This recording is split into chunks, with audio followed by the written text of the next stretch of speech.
y a deux crises aujourd'hui en France. Il y a une crise démocratique qui est la dictature du politiquement correct et la dictature oligarchique que j'ai décrite, et puis aussi une crise économique gravissime.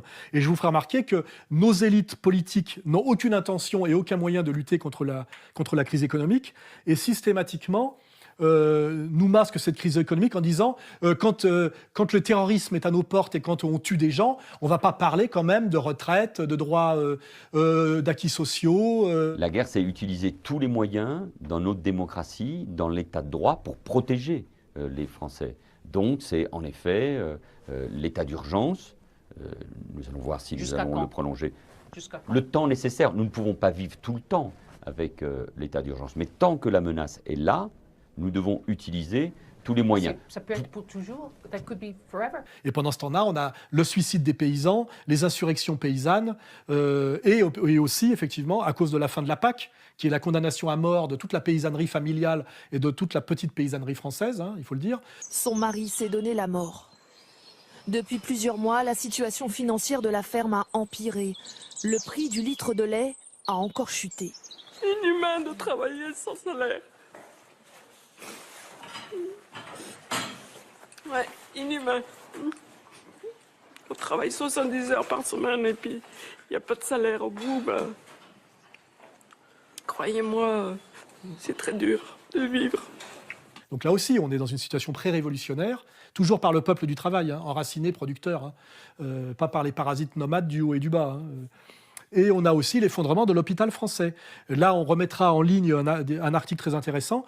La médecine française, qui était la médecine la plus de qualité, dont on pouvait être fier et qui était un acquis du CNR et qui était un vrai acquis social de la France égalitaire, républicaine et sociale. Avec la Semaine nationale des hôpitaux, la Fédération hospitalière de France nous permet d'apprécier les efforts accomplis. Le malade ne doit plus être seulement un cas pour les statistiques, un client pour les hôpitaux, mais un autre.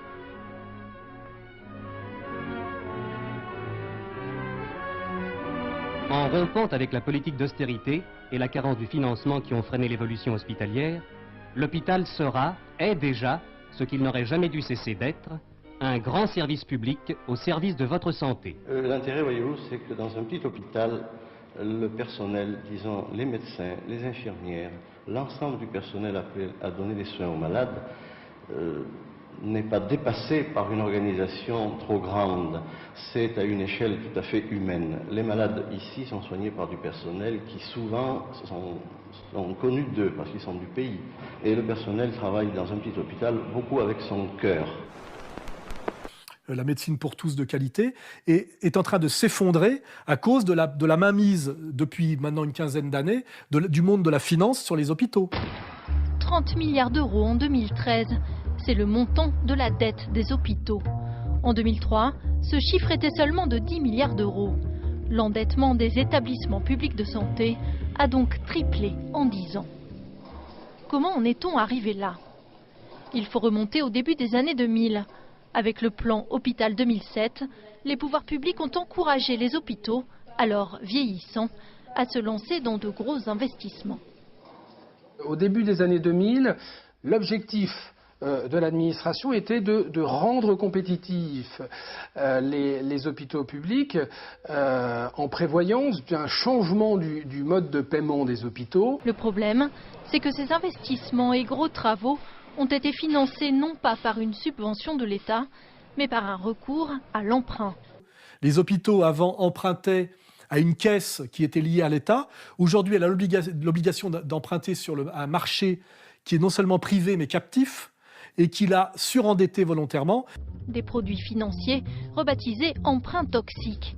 Très séduisants dans leur première phase, avec des taux très attractifs, ces emprunts contiennent une deuxième phase risquée, avec des taux fluctuants liés à l'évolution du marché financier.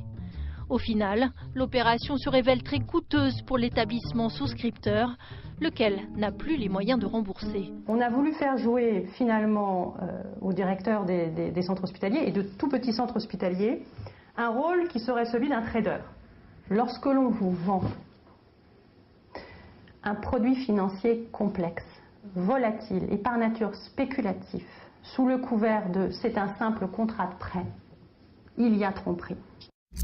Et toute la mutation des hôpitaux, quand on ferme les petits hôpitaux locaux, que les femmes ne peuvent plus accoucher le week-end et à moins de 50 km, c'est pas pour une amélioration des soins à cause des évolutions techniques et de la concentration rendue nécessaire par le coût des appareils, etc. C'est parce qu'en fait, les hôpitaux français sont surendettés et en faillite. Et là, je vous révèle, et vous pourrez le vérifier par la post-production, que ce que fait le pouvoir politique aujourd'hui face à la faillite des hôpitaux, c'est obliger les hôpitaux à rembourser les emprunts frauduleux qu'ils ont été obligés de contracter et qui les ruinent. Il y a une centaine d'hôpitaux, des petits hôpitaux français qui sont en situation financière très délicate. Alors, le lobby des hôpitaux publics, la Fédération hospitalière de France, a saisi François Hollande, d'ailleurs.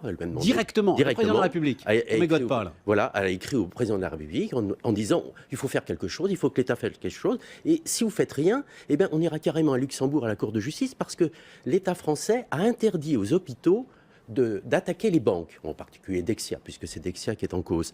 Et elle dit, si c'est ça, on va demander à la Cour de justice de dire que c'est illégal.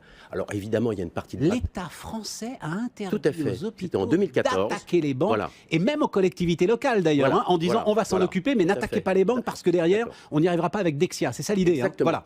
Alors que normalement, la première chose à faire, si un jour un pouvoir légitime reprend le pouvoir, c'est aussi annuler instantanément la dette des hôpitaux qui permettent de remettre sur les rails un hôpital de proximité et de qualité.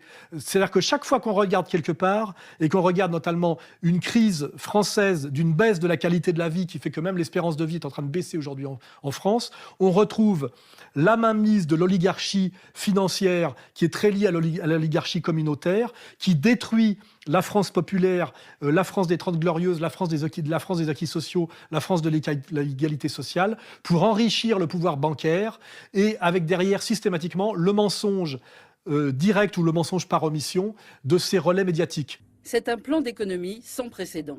D'après un document que s'est procuré le magazine Challenge, l'hôpital devra réaliser des économies à hauteur de 3 milliards d'euros d'ici 2017. Comment ? D'abord avec une meilleure gestion des achats. Il économisera 1,2 milliard d'euros. Exemple, si plusieurs hôpitaux se réunissent pour acheter des draps et des blouses, ils pourront négocier les prix à la baisse. Premier exemple, l'accouchement. En France, aujourd'hui, les mamans restent entre 4 et 5 jours en clinique ou à l'hôpital, 4,2 jours en moyenne, bien plus qu'au Royaume-Uni, 1 jour et demi. Alors l'objectif, c'est de réduire cette durée à 3 jours, ça représente en moyenne, ça représente une économie de 78 millions d'euros l'an prochain. Une opération de la hanche, une pose de prothèse. Aujourd'hui, c'est plus de 8 jours d'hospitalisation en moyenne. En passant à 6 jours, l'économie sera de 13 millions d'euros.